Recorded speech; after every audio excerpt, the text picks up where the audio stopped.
to 9 o'clock, and a reminder that this hour is brought to you by African Muslims Agency. And in this hour as well, we will be taking a listen to the Fired Up series with Hafiz Imran Chunara, Personal Excellence Mentor and CEO of African Muslims Agency. That will be coming up a little later on in the show, but right now we are going to be talking to independent researcher Mariam Jooma Çarikçi, and we are going to get some insights from Mariam regarding the G20, particularly President Erdogan's presence there, and of course his brief media briefing, which I must say was very, very encouraged by when I heard him talking. Mariam, assalamu alaikum to you. Welcome to the program. Alaikum salam. Thank you for having me. Lovely to have you on the show. Were you glued to the TV as I was and following all of the socials and kind of getting a sense of what exactly is going down, or were you at the summit personally? No. I was also following online as you were. I have to admit, from the time President Erdogan touched down at OR Tambo, have been following quite closely. So yes, I think, as you say, there was definitely a sense of presence over the proceedings. So, Mariam, obviously, you had to. It would have been unforgivable if you didn't follow President Erdogan, because I mean, you're you're half Turkish, aren't you? If I can put it that way, Mariam Jooma Çarikçi. Am I pronouncing that correctly? I think it's no. I have to say I do keep my South African identity at the forefront, but do my hubby justice in fulfilling the Turkish part. But yes, no. Essentially, Erdogan's visit here was extremely important, particularly because we are looking at Africa through the lens of being a proxy field. If you think about what's going on now in Sudan and in the Horn of Africa in particular, we see the struggle in terms of economic expansion via the UAE and the restructuring of liberation and allyship, which normally we would have, a sense of at least solidarity and cohesiveness in terms of anti-colonial rhetoric. But what we've seen recently is the push from Gulf states to ruthlessly implement this concept of using militias within Africa and putting peoples against each other. And so what Turkey's role, I think, has been since the past 20 years, they've been engaged in Africa. So it started very much in earnest in 2005 with the Africa Summit. What they've tried to do is to engage. And what's important here is to understand that the lack of colonial baggage means quite a lot, because they don't come in with a history of exploitation. They don't come in with a history of especially mineral and resource exploitation. So what Erdogan suggested in his speech was basically three very important points that I think we could explore. And the first one was about Palestine. And you could ask, why is he speaking of Palestine at a summit on Africa? But I think it's exactly the point that Turkey has supported the South African application to the ICJ, and it sees its role very much as part of the global South. And it offers a kind of a paradox almost, because it is a NATO member, and at the same time positioning itself as a global South ally. But it's also a bridge between Russia and the West. And so the other issue that was raised in his speech was to do with the grain deal. So first we had Palestine very much front and center, saying to Africans, look, we're behind you. And then we have the grain deal, which is basically what Turkey had been able to negotiate with Russia when there were these sanctions put in place. So the grain deal means direct impact for Africans. It means that their food prices and And in that way, we understand that what Turkey is saying is we're trying not to just be a talking shop. We have something tangible that we can offer you. And then the third thing is debt restructuring and equality of trade. So if you look at the themes of the G20, essentially each one of it speaks to the foreign policy of Turkey as well with regard to Africa, its Africa foreign policy. And by emphasizing trade equality, Turkey is subtly signaling to Europe as well that there are alternatives for Africa, that there are members and there are countries that are able to deal with Africa on an equal basis rather than in a patronizing form that has been the case for all these many decades with Europe. So it's a strategic European partner in NATO. It is a gateway to the global south, but it's also a bridge between Russia and the West. And this places Turkey in enormous strategic value position. So let's also look at the issue around it warmed my heart when he was giving that press conference. And I just thought that he truly is such a bold and a dedicated leader. And, he came across as being so very disciplined and very certain about his role and the role of Turkey as far as global politics is concerned and their role at the G20 summit. The fact that he spoke so strongly about Palestine and the fact that he is, very emphatically declared that the loss of more than 70,000 men, women, and children can't be compensated for. And he goes on to say that it's left scars on the minds of future generations, which won't be erased. So he feels deeply for the plight of the Palestinians.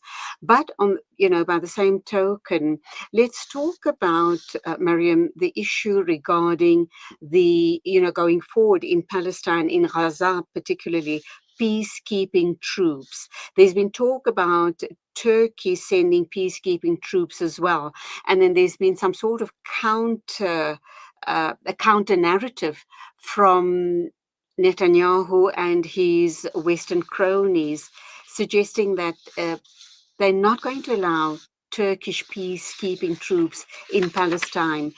What do you make of that? Would it be in the interest of the Gazans to have Turkish troops there or not? How does that actually play out? Very interesting question, Auntie Julie. Again, it comes back down to the fact that Ankara has positioned itself as one of the very few Muslim majority members that can actually contribute diplomatically and militarily to any kind of peacekeeping force. I think it's important here also to remember that Erdoğan and, of course, his administration have said that this force can only go forward, though, under UN mandate, right?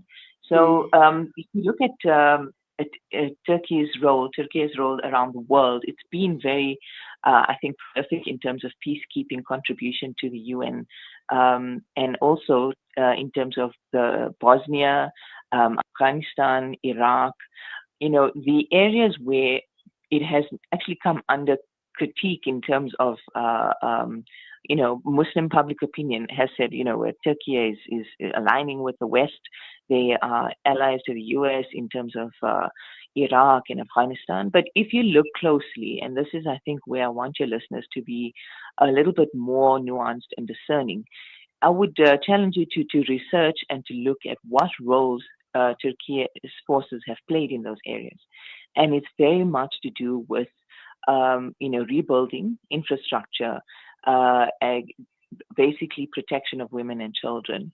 Wow. And a lot of it has to do with, basically using its Ottoman history, but also its Muslim brotherhood,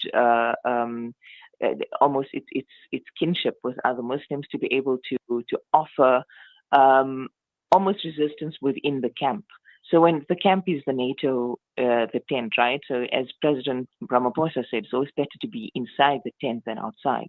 And in this case, if you look at Turkey's role, it's been very much about being a bulwark of Muslim identity against exploitation, although it's been misunderstood by many other Muslim states, or perhaps rightly understood and then vilified, because it does challenge the, as I've said, it challenges the UAE, it challenges the Gulf model of governance, which is essentially, extraction, exploitation, and profit.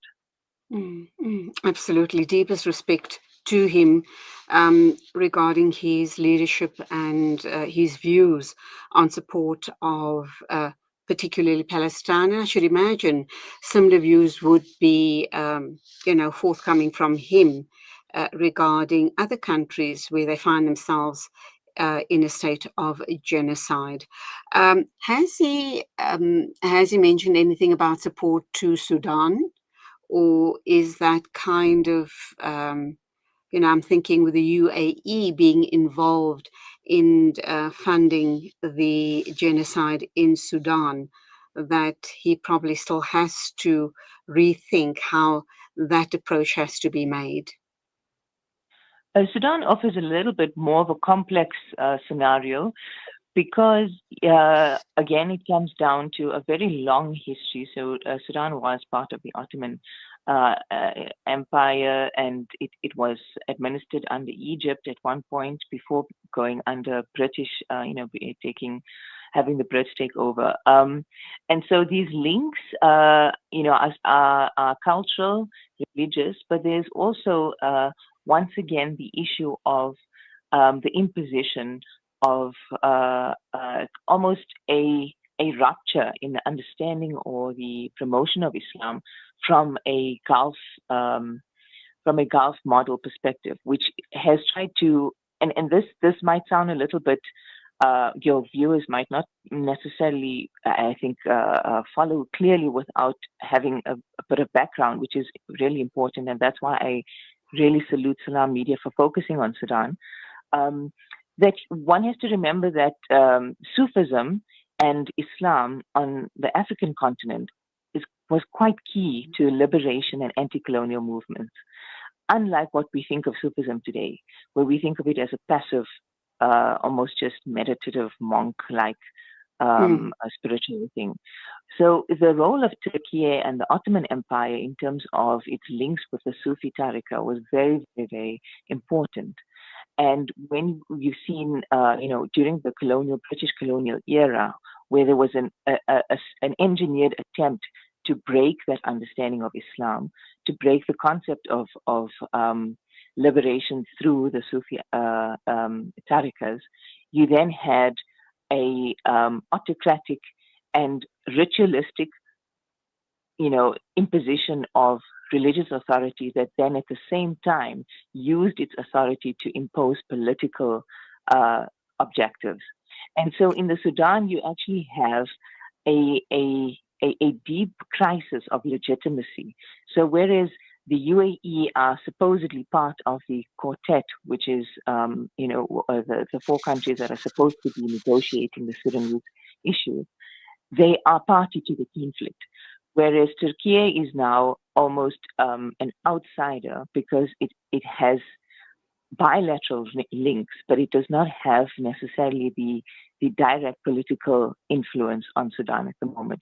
What it does have, as I say, is the spiritual and almost cultural link. And that's where I think Turkey is really leveraging its soft power on the continent, is looking at cultural institutes, religious institutes, focusing on the commonality of its civilizational discourse rather than its political objective. Okay, Mariam, we need to take an ad break. Please do bear with us. I still have one or two important questions to put to you. So let's go for that break. It is exactly 16 after 9 o'clock. This is News and Views on Salam Media. World-class financial services only at Sapphire Global, your financial partner. If you are looking for Islamic Sharia and ethical financial products, look no further. Sapphire Global offers a wide range of financial service offerings from short-term to life and investments. A full-service center with all financial requirements under one brand. Our highly skilled and experienced consultants are ready to help protect your financial future. Contact us on 041 001 0184 or visit our website on www.sapphireglobalfs.com. Sapphire Global is an authorized financial services provider. In South Africa, countless numbers of sick patients leave their homes at the crack of dawn to join long queues at clinics and public hospitals, many of them suffering pangs of hunger in addition to the symptoms of disease. The Al Imdad Foundation's Slice for Life teams deliver sandwiches to these patients at more than 40 hospitals and clinics across the country. Help us to keep on relieving hunger. Donate online at alimdad.com or call 0861 786 243 for more information. Ah, the kitchen, the heart of the home, where memories are made and celebrated. Our go-to place for those freshly stacked pancakes early in the morning or for that late-night snack munchies. We are in there together, cooking, eating and celebrating life together. Let's keep the kitchen a place that is shared by everyone, where we build stronger bonds and grow together. Sunfoil, now we cooking. Visit nowwecooking.co.za for recipes that everyone can help make.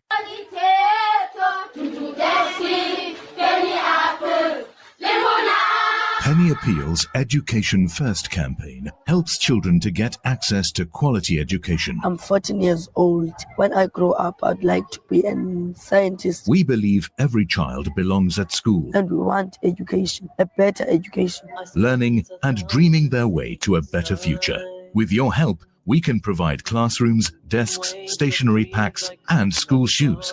Help make these dreams a reality. Visit www.pennyappeal.org.za or call 031 1100 573. Penny Appeal. Small change, big difference. Hey Gulam. Yeah? Did I return your lawnmower last month? No, bye, you didn't. Oh no. Now what'll I do? I wanted to borrow it again, man. With Rendry Jewelers, you won't have to borrow or lend because the prices are so well trimmed on all gold and diamond jewelry. Alternatively, we could remake your old jewelry into a brilliant new design. Visit Rendry Jewelers at 151 Stevens Lamini Road, Musgrave, Durban. Rendry Jewelers, the family name you can trust. Connect and stay ahead with Salam Media. This is Salam Media, coming to you live from South Africa. Welcome back. It's exactly 19 after 9 o'clock. We are talking with Mariam Jooma Çarikçi. She is an independent researcher, and we are talking about Turkey's presence in the form of President Erdoğan and the press briefing, and of course also the behind the scenes discussions that the press did get wind of, and press releases was passed on to the press so that we got a clear understanding of the issues at hand. Welcome back, Mariam, and let's talk about President Erdoğan suggesting that Turkey is ready to host the next COP31 conference in November of 2026. And he also spoke about Turkey's commitment to energy transformation, focusing on renewable investment to bolster both energy independence and sustainability, which would then align with the G20's overarching theme of solidarity, equality, and sustainability. How important was that statement? I think, essentially the whole concept of having focused on climate change and sustainability in itself is a big win for the continent, and it definitely a signal to Donald Trump as well. It's almost a middle finger, if you want, in terms of saying this is our agenda and this is what's important to us. So Turkey has, I think, for quite some time been involved in looking at sustainable initiatives. But you have to remember that Istanbul is a city of more than 16 million people. And so housing and access to water, power and so on have become increasingly important for the domestic politic. And this is also where the terrain becomes a lot more fraught for Erdogan. So on the international level, he's able to, make these alliances and offer the best of Turkey's vision. However, on the domestic level, we have to be also aware that there are very serious restraints on what Turkey is actually able to deliver, particularly because of its currency fluctuation and the perception of Turkey as being perhaps too close to the to the Muslim Brotherhood. So in terms of what it means for Africa, I think it's important in that it signals, again, an alternative to the West. And it also is a way of saying that, Turkey is willing to work with African manufacturers and processors and so on to be able to restructure for sustainability. Remember, Turkey has a history because it has to, in order to, for its EU accession, it had to actually do a lot of restructuring of its own renewable formats. And so, cars and so on, solar and electric cars and all that are very big now in Turkey. And that experience, you could say that almost having been pulled along or stringed along by the EU for all these many years, has actually given Turkey enough experience to be able to assist the global South in its journey. Mariam, let me wrap up now by talking about debt restructuring, something that President Erdogan also emphasized, particularly for low-income countries. And this, of course, signals the importance of inclusive economic growth, both for Turkey as a country and for all the delegate countries of the COP20 summit. Absolutely. So what he managed to do, Auntie Julie, was not just to look at it as a technical issue.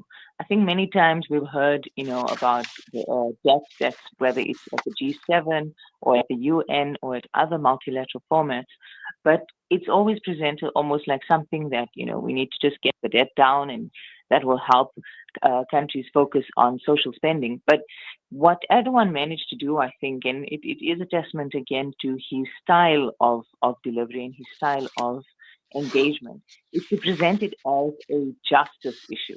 So it's, the concept of rising interest rates, the shrinking fiscal space, also limited access to finance were all couched in terms of social justice.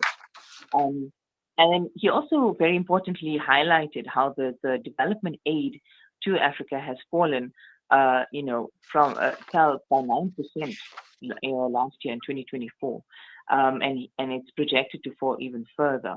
So I think what is important to take away from this is again the concept of being an ally, and not just a rhetorical ally, but someone that a country or a regional power that is able to then harness its experience, its infrastructure, and also its historical legacy as non-colonial in order to bring a more just global system in place where Africa has its seat at the table.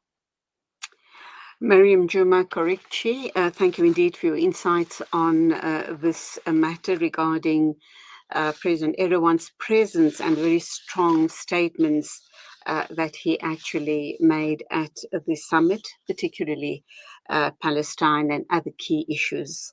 A man to be admired, alhamdulillah. Thank you for your insights. Till the next time, as always, Assalamu alaikum to you. Alaikum salam. Thank you for having me. Always a pleasure. It is exactly 26 after 9 o'clock. News and views moving along, and I think we're going to be watching and listening to another clip from the COP20 summit. Çocuk, kadın ve sivil 70 bin Filistinlinin şehit edildiği Gazze soykırımında Güney Afrika örnek bir duruş sergiledi. In particular, during the genocide in Gaza, where 70,000 Palestinians, most of them children, women and civilians were massacred, South Africa displayed exemplary resolve. Tüm dünyanın gözleri önünde Gazze'de insanlığa karşı suç işlenirken tıpkı Güney Afrika dostlarımız da vahşete sırtını döndü. As crimes against humanity were committed in Gaza before the eyes of the world, our South African friends, like the Turkish people, did not turn their backs on this brutality. Uluslararası Adalet Divanı'nda İsrail aleyhine açtıkları soykırım davasıyla yürekli bir tavır takınan Güney Afrika Devleti'ni, toplumunu, yöneticilerini tebrik ediyor, ülkem ve milletim adına saygıyla selamlıyorum. I commend the South African state, its people, and its leaders who courageously filed a genocide case against Israel at the International Court of Justice, and I salute them on behalf of my nation, my people. Türkiye olarak biz de kimseden çekinmeden Filistin davasına çok güçlü biçimde sahip çıktık. Her platformda Gazze'li mazlumların hak ve hukukunu cesaretle savunduk. Turkey too has fearlessly stood by the Palestinian cause, defending the rights of the oppressed people of Gaza at every platform. 103 bin tonu aşan insani yardımlarımızla Gazze'li kardeşlerimizin yanında olduk. With over 103,000 tons of humanitarian assistance, we have supported our Palestinian brothers and sisters. Şimdi bildiğiniz gibi bizim de katkılarımızla bir ateşkes sağladık. As you know, a ceasefire has now been achieved also with our contributions among others. Biz çatışma ortamına tekrar dönülmemesi için üzerimize ne düşüyorsa yapıyoruz. We spare no effort to prevent a return to conflict again. Gazze'de yaşanan yıkımın neticelerinin mümkün mertebe hafifletilmesinin küresel bir sorumluluk olduğunu vurguladım. İnsani yardımlar ve yeniden imara destek istedim. And during our summit, I emphasized that mitigating the consequences of the destruction in Gaza is a global responsibility, and I called for humanitarian aid and support for reconstruction.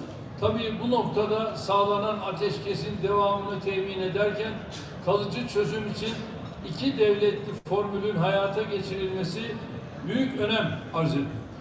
Of course, while ensuring the continuation of the ceasefire, it is of paramount importance to implement the two-state solution for a lasting settlement.